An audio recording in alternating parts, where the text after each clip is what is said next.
have a conversation with and get a response that's personalized and not robotic, and that we're going to go above and beyond to make sure that all of our customers are satisfied. Welcome to Honest E-Commerce, where we're dedicated to cutting through the BS and finding actionable advice for online store owners. I'm your host, Chase Clymer, and I believe running an online business does not have to be complicated or a guessing game. If you're struggling with scaling your sales, Electric Eye is here to help. To apply to work with us, visit electriceye.io/connect to learn more. Now let's get on with the show.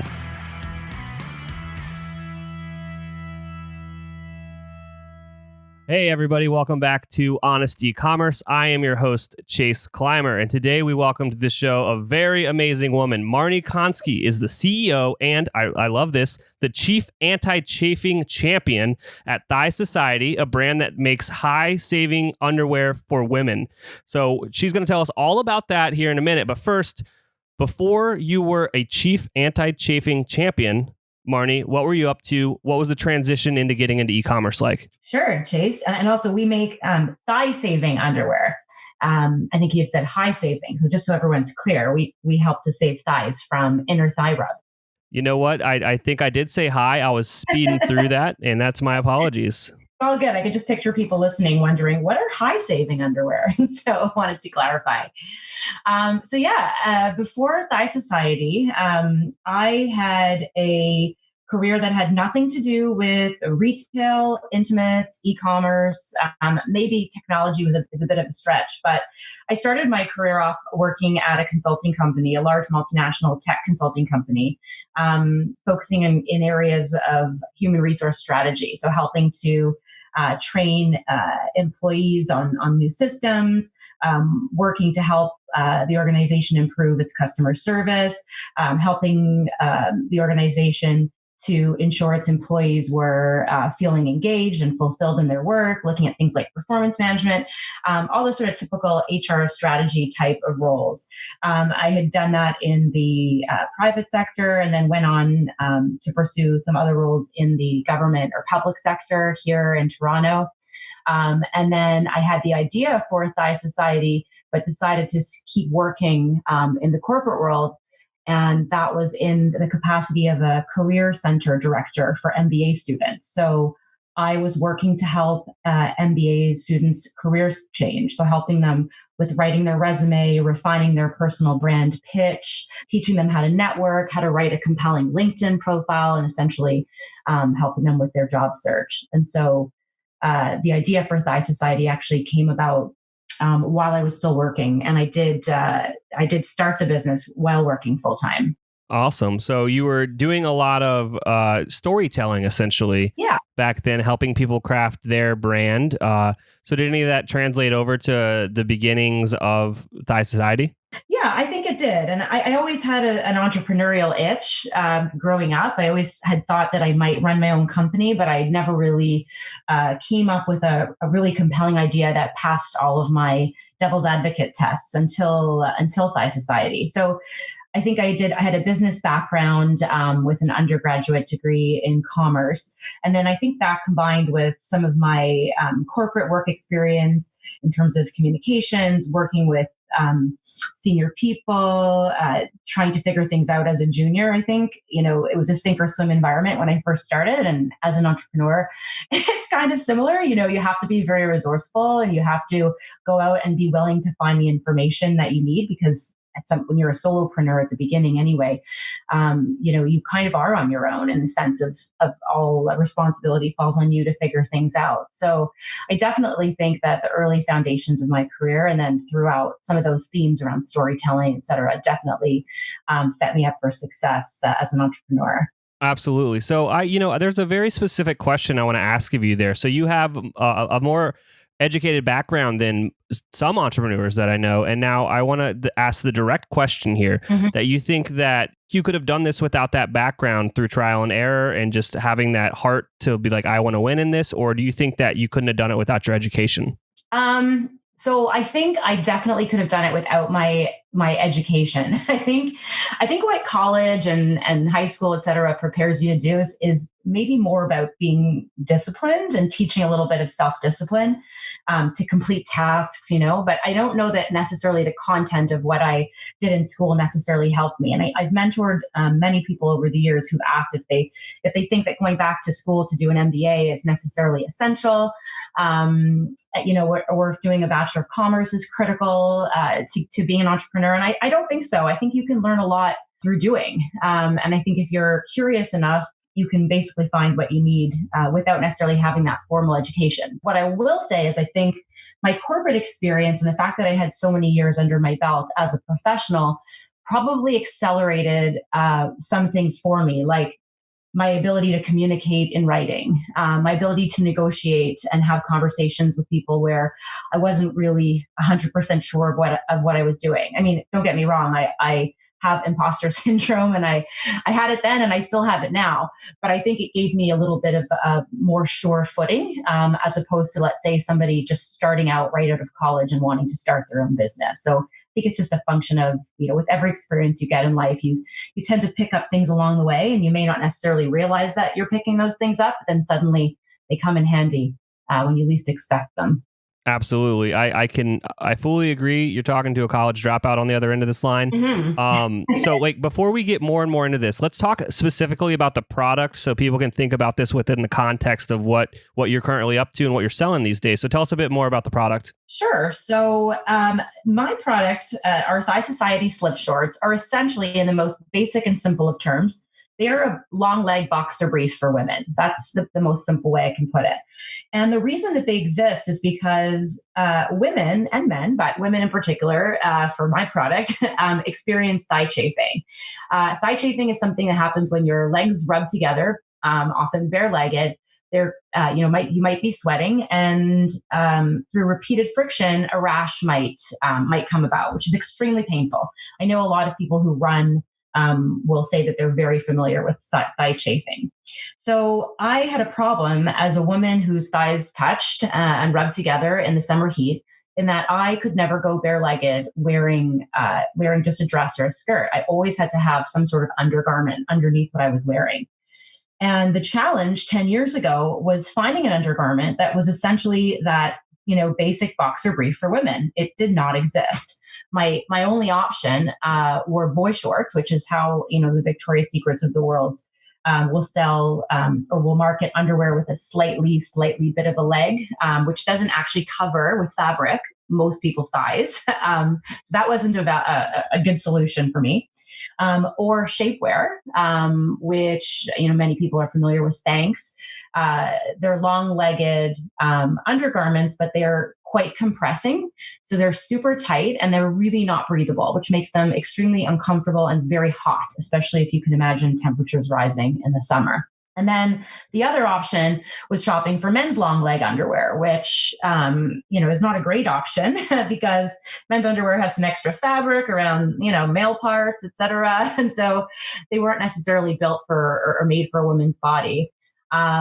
And finally, at the time, the only options too were cutting pantyhose or wearing old biking shorts, which was my solution at the time. And those are usually made in black, usually pretty thick and heavy. Usually they'll show, panty lines underneath dresses and whatnot.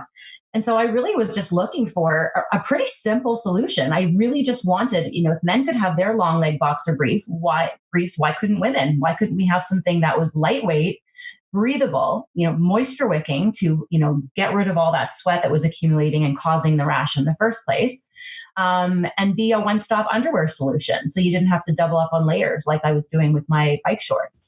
And so essentially that was the genesis of the idea for the shorts that we make today.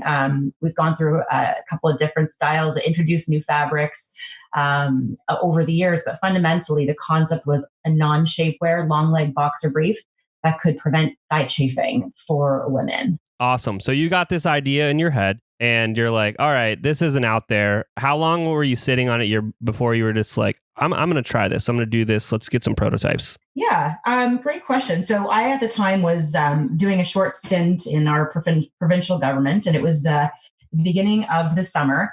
And I really distinctly remember this because it was around the time of my birthday, which is in early June.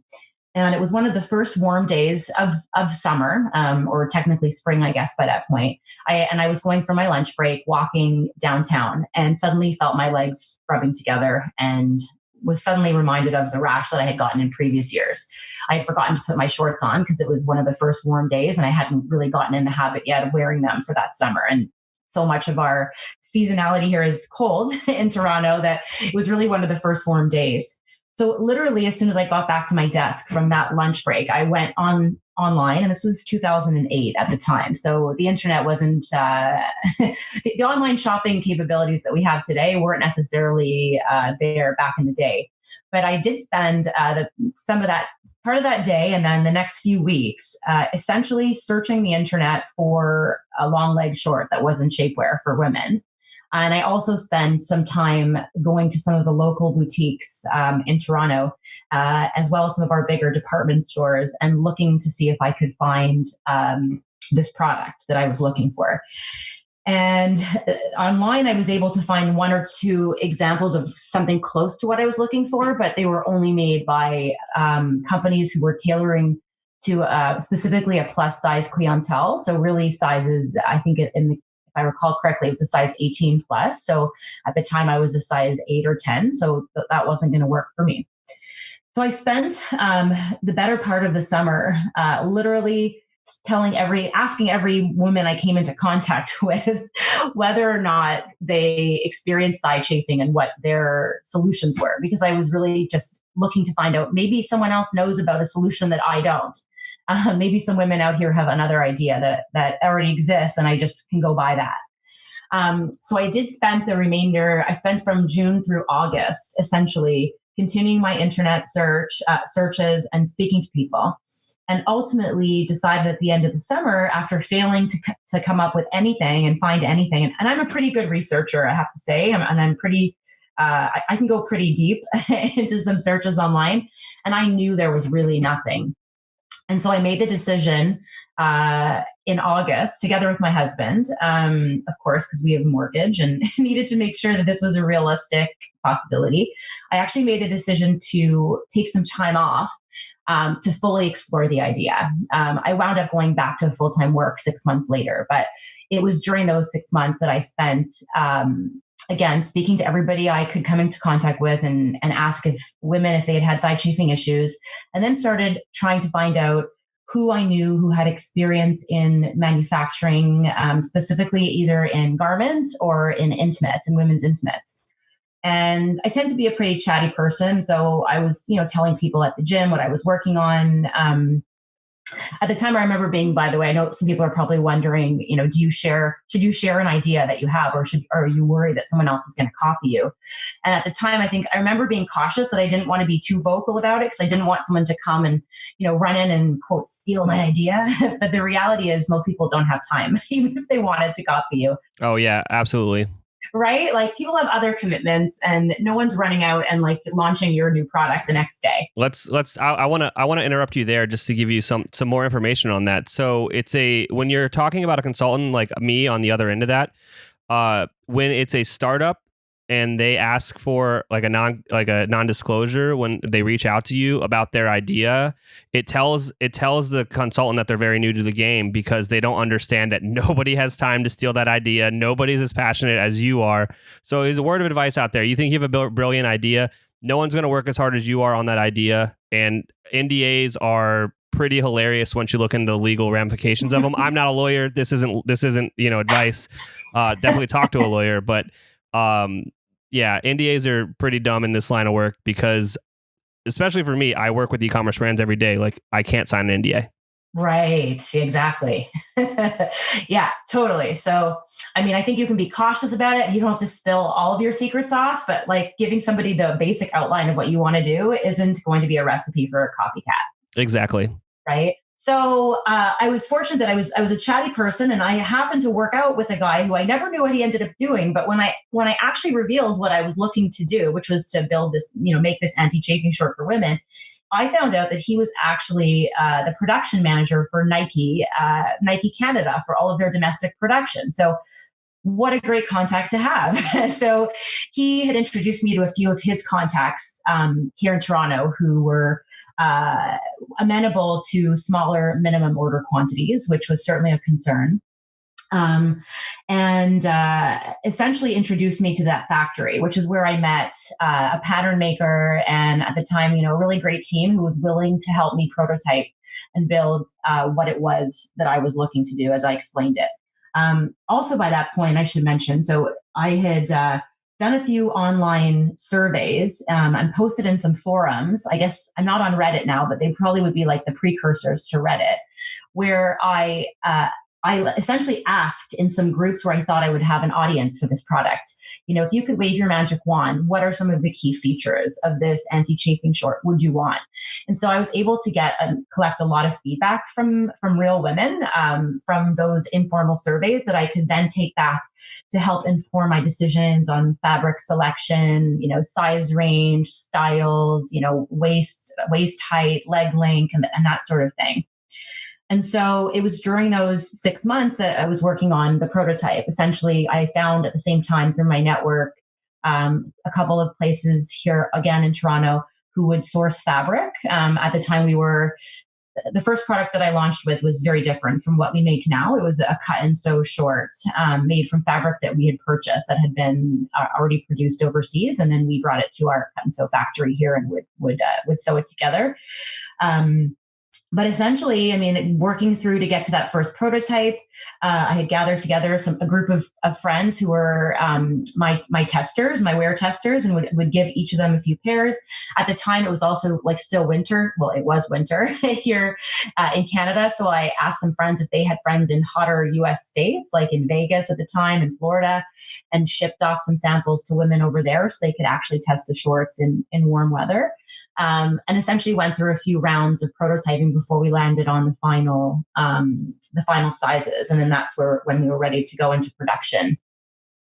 Let's be honest today. All of your customers are going to have questions. And what are you doing to manage all those questions? Do you have a help desk for your business?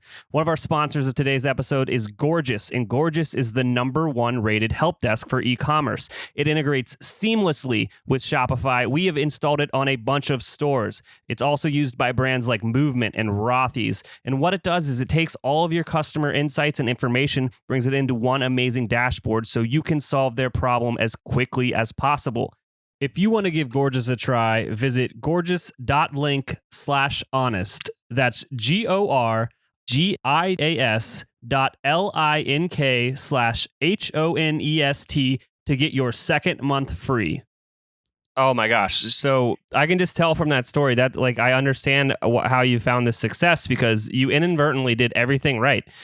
First and foremost, you are getting feedback and asking questions from your actual potential customers about the potential product before you made it. That is crucial. You're out there finding product market fit. You're out there trying to find the features that are going to help solve these problems before you even put $1 really down on producing this. That's amazing. Take that away. If you're working on, a new product, ask questions before you make something. That's perfect. And then you were talking to everybody, you're networking, you're trying inadvertently, working your way to finding a manufacturer, finding people to help you along your journey to make this product a reality. You can't usually do this stuff just from your bedroom at your house. You got to get out there, you got to talk to people. That's where stuff actually happens. So yeah, that's an amazing journey. Now you did all these prototypes. Now you're sending these prototypes to people for real feedback before you go into a bigger mass order. Again, that's the way that you want to do these things in small iterations. Don't just go all in on the first one because there's probably something wrong with it. Yeah, no, that's fantastic. So let's speed up the journey a little bit. Yeah. So you've got your prototype. And you launch. I'm assuming the launch was a fun little part of the story. So let's give that one a few minutes. Okay. So just to give a sense for timelines, I had the first idea for the product in June of 2008, and we launched with our store online on around July 15th, 2009. So that was the time horizon. I wish I could say it was this whole, pop the champagne cork and it's time to launch. But I was actually in my office in my corporate job, coaching MBA students. hope I don't get in trouble for this retroactively, right? And they're like, oh, that's what you were doing. But I remember flipping the switch. So on, being at the office with my office mate, and her knowing a little bit about what I was doing, but not really, because I was focused on my day job when I was there. But I remember thinking, I have to launch this during the day. This can't be an evening thing. And then clicking go. At the time too, just to throw something in here, 10 years ago, Shopify was still around. I like to joke that Thigh Society was probably one of the first, 100 to 500 stores actually using the platform. But back in the day, they hadn't yet expanded into website templates. So I had been working closely with a developer and a designer to help actually come up with the original website. Shopify at the time was merely the e-commerce transacting the purchases, right? Yeah. And so I remember being really excited to have this product launch and obviously holding my breath as everyone does, and, sort of wondering who's going to buy this, where are my sales going to come from? And in those first couple of weeks, I had already sent some samples out to some bloggers because back then this was pre-Instagram, Facebook, I think was around. I'm wrong, but pre the term influencer anyway, because I knew anyways at the time that I needed other people to help spread my message, that as a solopreneur, I was not going to be able to single-handedly market this product. And also, I don't think Facebook ads at the time were even remotely as big as they have been in the last few years.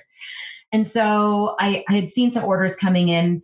And I remember being really excited about getting one of my first orders from Australia, probably in that first month or so, which was hugely exciting and very cool because for anyone that has an idea or a concept, when you actually realize that there are strangers out there that aren't your immediate family and friends of friends who are willing to put their hard-earned dollars to purchase something that you created and that you have put out to the market, and then to have them come from, far-flung places from across the world, that's a really, really cool feeling.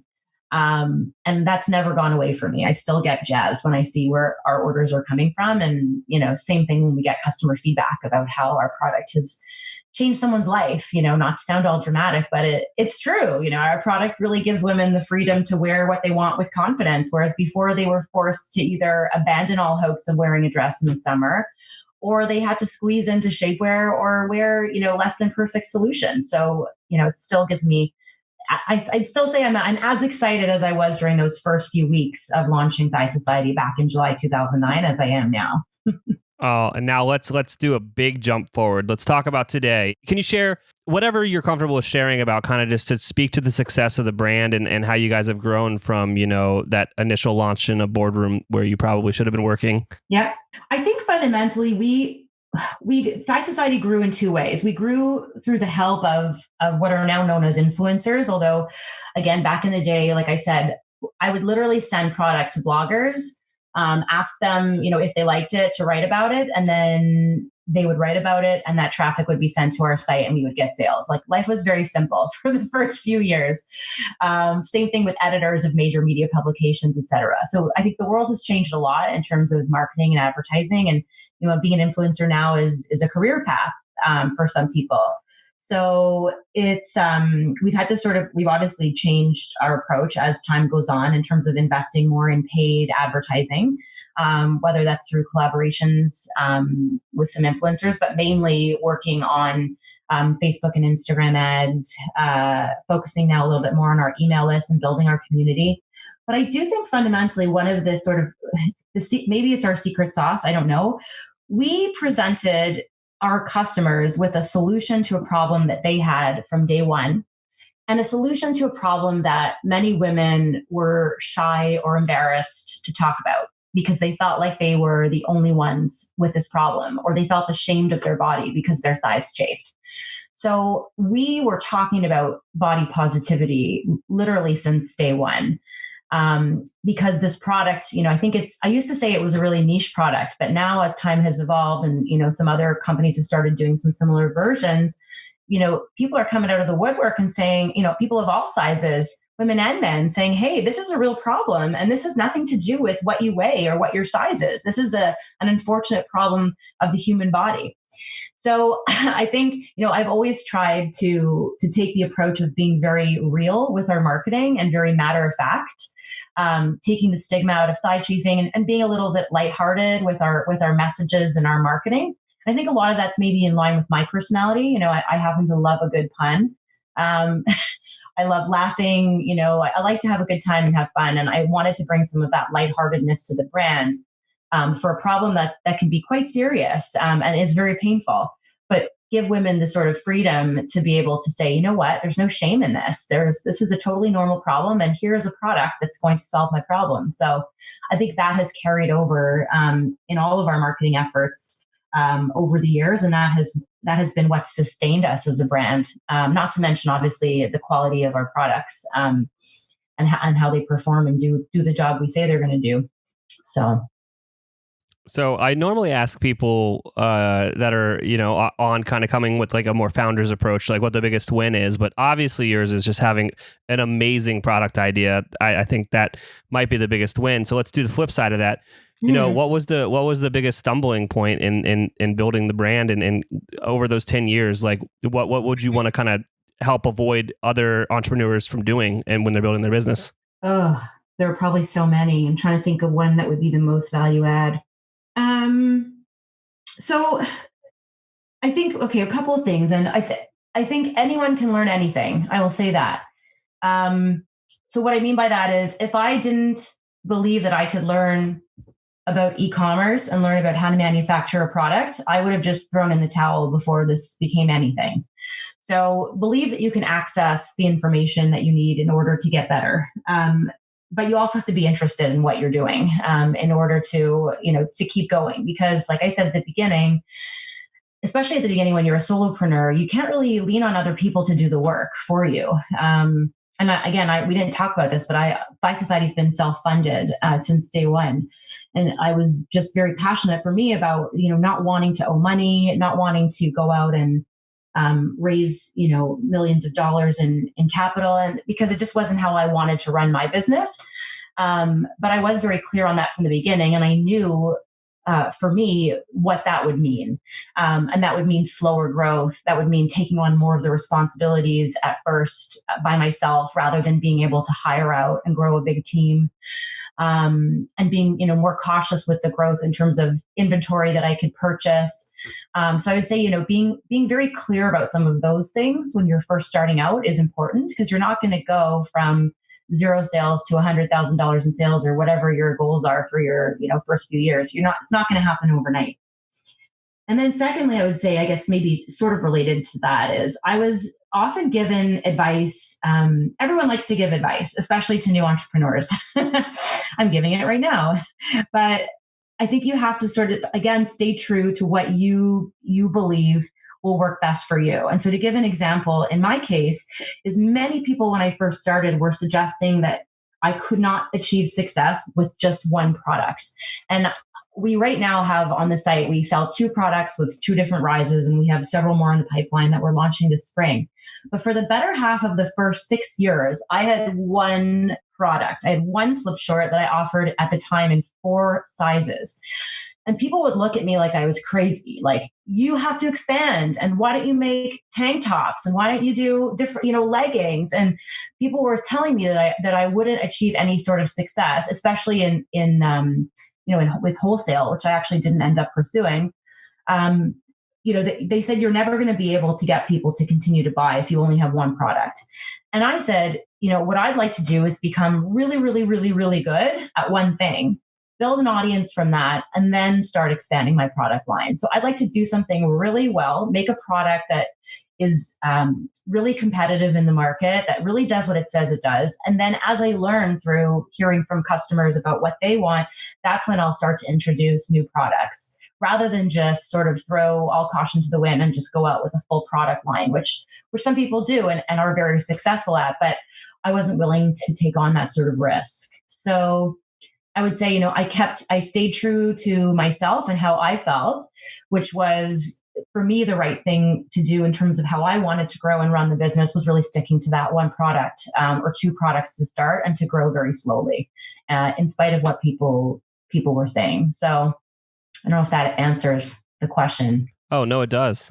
That's a great answer. I respect the one product, just a small product catalog from a marketing perspective. It's easier to write one story and have that be put across all of your channels versus imagine having a product catalog in the hundreds of or thousands.